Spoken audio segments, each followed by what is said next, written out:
merci à vous tous qui nous suivez de partout, chers compatriotes. Vous savez, dans ce pays, il y a eu l'histoire un peu compliquée et difficile à expliquer. Les deux juges n'ont pas voulu prêter serment devant le chef de l'État, puisque Bazaki instrumentalisé na batua FCC na moukou c'est vérité. Alors, aujourd'hui, comme il y a une mesure de clémence et pas un chef de l'État pour pas prêter serment. Félix Sekedi a Kondima, to Akoboya. Au moment où je vous parle, Théodore Ngoyi et Martin Fayulu, bazo persisté kak. Tout ça est battu. Ndeko, bazin pembe mbote. Mbote ndeko Stéphane, mbote pe na bae Congolais, bisika nyonso bozwami, bokopesa matoi, pona kolanda biso, na mwa muke, tokoki koya nango pona ete mboka na biso Congo, ezala gagnant na nyonso tokoki. Très bien. Likambo ya Martin Fayulu na Théodore Ngoyi bazali seko persister. Awa shikoyo deux juges wana bazali kosenga na chef de l'État mesure de clémence pour ba prêter serment. Et aussi mali susu. Ndeko Stéphane Fayulu muzito a trahir ye. Fayulu muzito a sacrifier ye. Ndeko Martin Fayulu a trahir conscience na ye. Ndeko Martin Fayulu a babysitter politique na ye. Biloko a Kabila soko lingi olia yango il faut pika. Comment ça? Olobi Mozito Kabila, mais je comprends rien. Ndeko nangai. Oui. C'est connu. Congolais lelo a lisuzo bate. Oui. Congolais a commis na maturité politique moko lelo ya dégâts. Ceux qui n'a pas le babongo na linga la malonga ya bakanza. Ndeko Martin Fayulu a eu le temps. Tant na poto. Biso to kanisa na confinement alors que prolongement ya confinement na ye ala kinde ba contact na ye oyo ndeko Muzitu a initié ye na bandeko ya FCC. Fayulu a parlé avec nos amis na benga ngo to banimite bato FCC na komo banga ko banga bango ko benga bango ba ennemi na benga le bato à 18 ans na benga bango bato à 18 ans. Fayulu a eu ya la conférence de presse na bandeko ya FCC. Ça na bango conférence vidéo. Conférence vidéo na bandeko ya FCC. C'est lui qui l'a facilité la tâche, c'est monsieur Muzito. Il a facilité bango la tâche via un certain monsieur Sogi Raimo. Ba obenga Sogi Raimo Chibandani na Zoyoka. Un ancien ministre de la coopération régionale. Nenge tozo yoka yenda facilité ki bango ba tâche parce que pour preuve tina lelo ba Congolais ba kozananga d'accord. Muzitu n'a jamais parlé le mal de monsieur Joseph Kabila Kabange. Atikaro Lobata ATIT ya mabe ya monsieur Joseph Kabila Kabange. Monsieur le sénateur monsieur 18 ans. Muzitu atikaro lobila mabe na été. C'est pourquoi le même monsieur, il a induit Fayulu en erreur. Pour preuve, Fayulu a longé poto à Yeawa. Na Lamuka, nous avons monsieur Bemba, nous avons monsieur Moïse Katumbi Chapwe, Tozali Martin Fayulu, na Ndeko Mozito, moi mini fretin. Parce qu'il y a pesaraté. Mozito mini fretin. Mozito dans la partie politique na kati mboko. Nouvel élan. Nouvel élan ezali ya Mozito te oyebakate. Na hibisa ka ningo yambaka ngawa kende luka monsieur Adolphe Mozito. Kende luka ndeko Kivwata. Kende luka ndeko Blanchard Mongomba. Poser bango question, est-ce que nouvel élan ezali ya Mozito? Président statutaire ya nouvel élan ezali nani? Bakotika la bouche be. Au moins etenga na kosakate. C'est un certain Patrick. C'est un certain Patrick Yenda Zalaka, président ya Nouvel Élan. Muzito n'est une personnalité na Katuana. A Outako Senge pas Patrick wana aza la grande personnalité pona akota na niveau ya Lamuka asala na Lamuka. Pour preuve, tango bakie Lumbashi, ko sala réunion na bango basala na Lumbashi. Moïse a zoa 2 heures azo boya muzito a signé na papier comme étant personnalité batuna ye ozoya na plateforme nini ozoya wa comme étant nani oko signé te Moïse a refusé bayo convaincre ye Pambemba et pas Martin Fayulu bazuso de ayo signé wana comme étant personnalité nouvelle là ezaka ya yete fouiller au comment eloko nazo yebiso ki ya solo tango ndeko Martin Fayulu aye pona bandeko nazala cohérent aye awa tala plan na bango Fayulu azui document na ye ya plan de sortie de crise à remettre en web pas ya lisa ndena ni ya lisa oui ya lisa te tanga komo mobimba ya lisa nga bonganga ande ya lisa apesi ye OK parce que biso to yebe ke lisa nga bonganga auto lungwa FCC asanga na ta ba 6 mois te mais muto abongo il azana nous un prématuré na niveau ya lamuka okoya kozwa plan de sortie au pesa ye ya yambo soko azu ya pesi lisanga bongo d'abord et akosa eko comme fond de commerce akolinga ke no mona nemi tant asiso so na nemi akozela obligé nemi asobela e carburant ah mais attention lisanga bongaza qui ministre d'État en relation avec le Parlement et puis bon ministre quand même oyebinde ko tout ça akoma kina libumu munene attention oyebinde ko tout ça longa banda obenga nini mais c'est les ventriotes ils aient pas écouté pendant la tête les ventriotes tu sais tout ça longa banda obenga mais c'est les ventriotes Martin Fayulu a eu plan de sortie de crise au pesa lisanga bonganga et puis lisanga bonganga a eu micro lobby nous avons eu les pouvoirs par le président de contacter tout le monde nous allons contacter même nos amis du FCC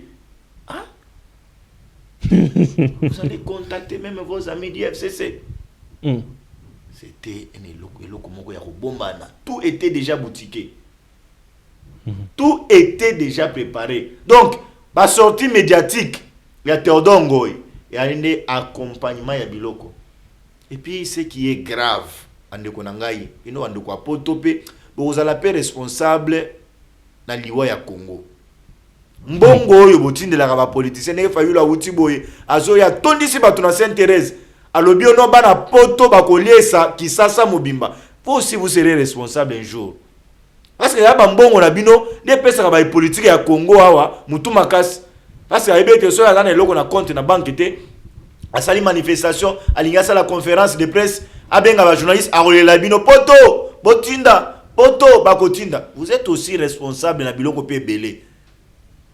Vous êtes aussi responsable.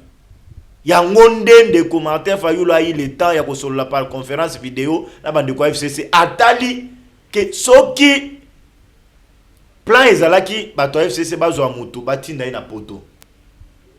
Baki no solana de Martin Fayulu ba lobby. Attention, ana poto baza veiller. Alali ko surveiller Fayulu à la loupe boy. Ce qui ba Monica mutu FCC a go risquer azonga adaye.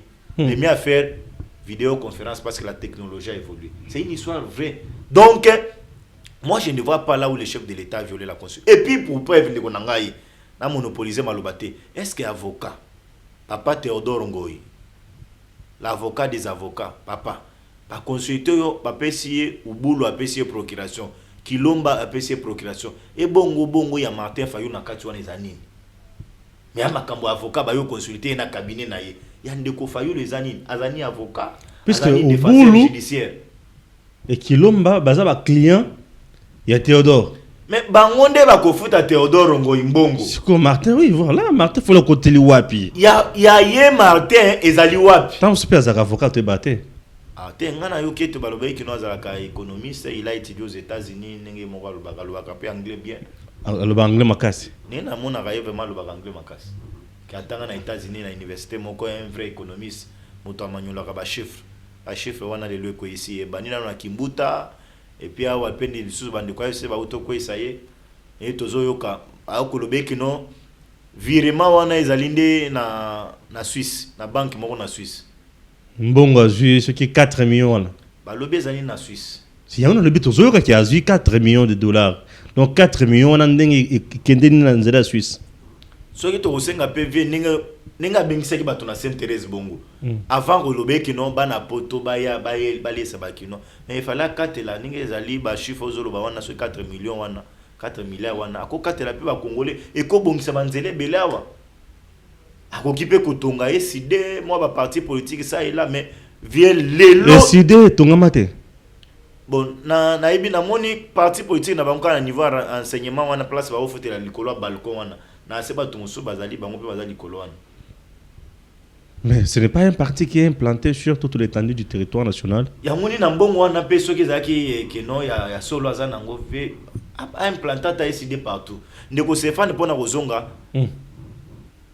Est-ce que vous pouvez vous imaginer lelo ningi tozali ko décrier comportement bandeko FCC au faire application à l'article 75 ya keno président allait empêcher to décider mettre ya en accusation pour ne keno de Kontambo Mwamba azonga lisusu na pouvoir mais ndeko Fayulu cher ami mon frère Martin monsieur l'honorable mais nini zuyo nini honorable ton excellence oh avec excellence bon le terme excellence président élu bon on est une façon ya ça parce que ce qui a besoin de président élité gaz aussi là donc ya yoni ni papa okendo kota na makambo et puis Théodore Ngoy Martin Fayulu yebi Théodore Ngoy ta Martin Théodore Ngoy ta donc alaka donc caméléon kutu donc hier alaka bifas kala mingi te okoyoka changer na komi oyoka ya komi o changer oh non ngai nazalaki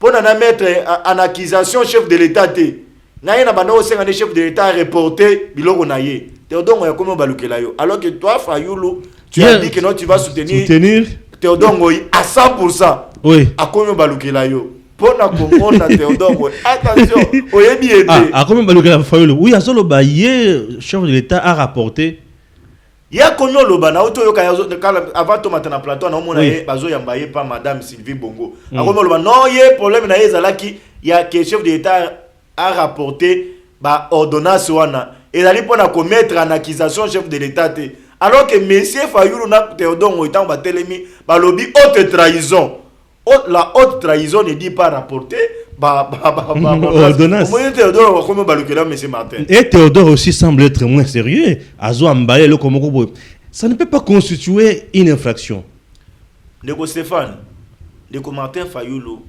ngana ko senga yo maintenant awa ekomi problème Muzito nani même na y compris même Muzito aza d'accord na biloko Fayulu asali wana te parce que vous pouvez vous imaginer bande ko bolanda nga bien monsieur Martin Fayulu a un parti politique autobengi SID na kati wana ba conseiller juridique bazali il y a même les avocats na kati wana tango Théodore Ngoy aye omoni na plan na ye wana le mieux à faire c'était ya koyebisa ye je te mets à la disposition des avocats conseil ou bien ba cellule juridique ya SID bo solo na bango et puis ba yelanga ba résolution pour na ba comment ko se prononcer ayebisa bango oui j'ai compris nazape na bande konanga la muka muzito azali mukatumbi azali mbemba azali na kende pe na mona bango na proposer bango eloko wana mais réunion il y a 30 minutes 35 minutes ezaki déclaration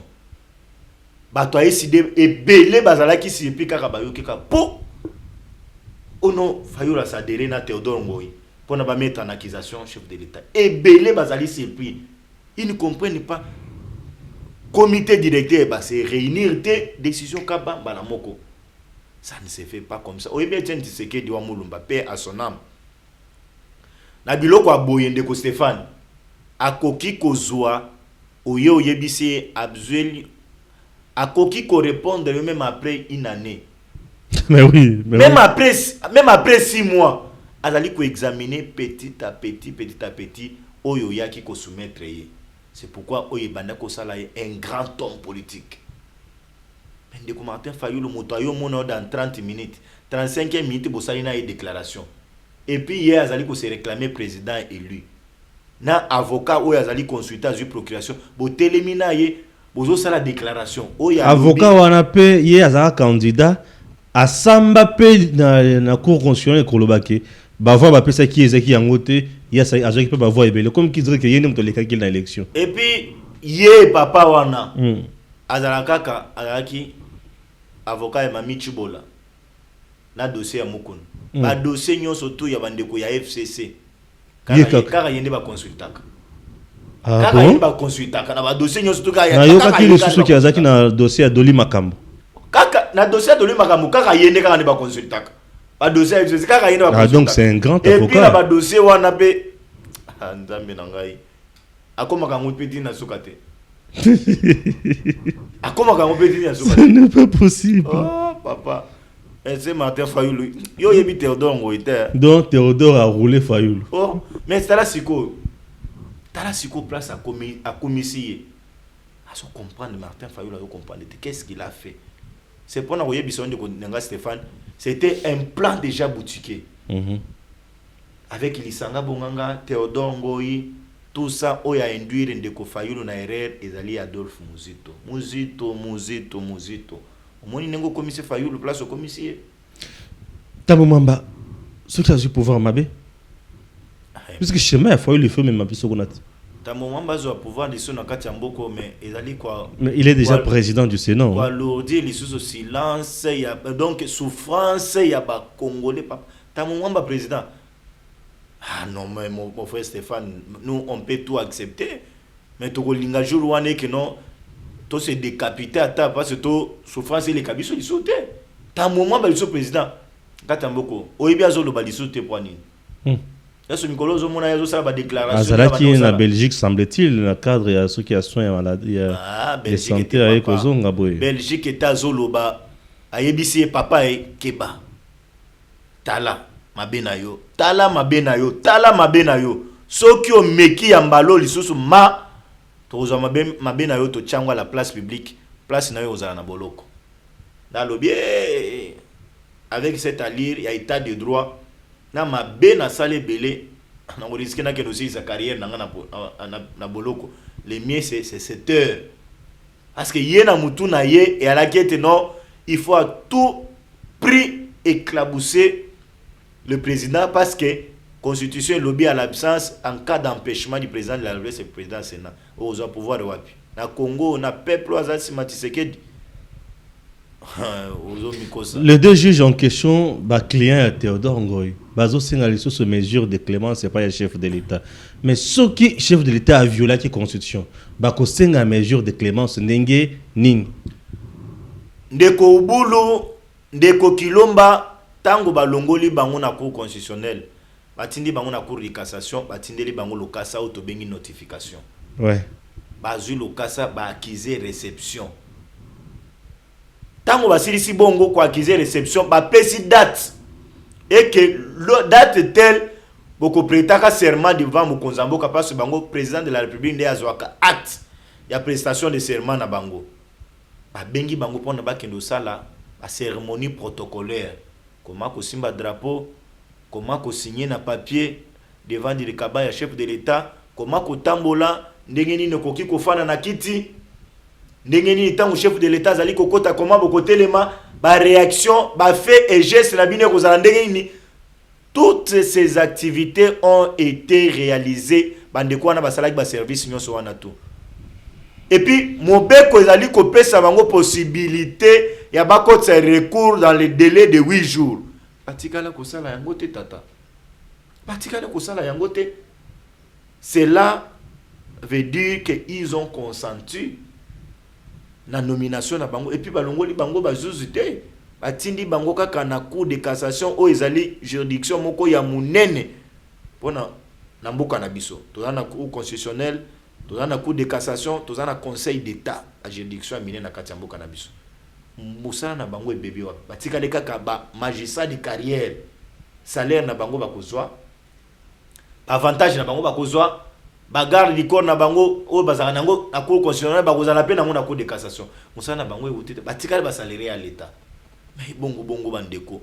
Siko bokomi ko senga lisusu pardon. Bakolimbisa bino ndengeni. Ba prêter serment makambo ke ndeliboso. Mais 30 jours c'est l'équité.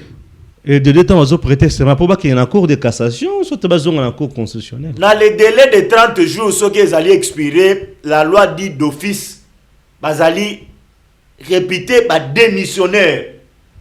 bako démissionner et s'il va bébé si musala na bango président alimisa bango akolimisa bango ndenge parce que la loi a été déjà promulguée mobeko ezali ko contraindre bango ezali déjà promulgué donc soki balingi ete chef de l'état a pardonné bango basenga Clément c'est pas chef de l'état donc président de la république a dérogé alors na mobeko wana ndeko Stéphane pona ko conclure ko yebisa ete violation ya constitution ezalité et puis banzuzi wana na information nga nazali na yango ya suka pona ko silisa et que bazalaki déjà na chambre disciplinaire ya conseil supérieur à magistrature babandai déjà ko entendre bango pona ko yebisa bango la loi est dure, elle s'applique à tout le monde sans exception ba bengisaki bino boya ko prêter serment boboyi awa makambo ya Clémence ezali sous-outé to c'est la conseil supérieur à magistrature acha ba résolution na ya suka ba conclusion na ye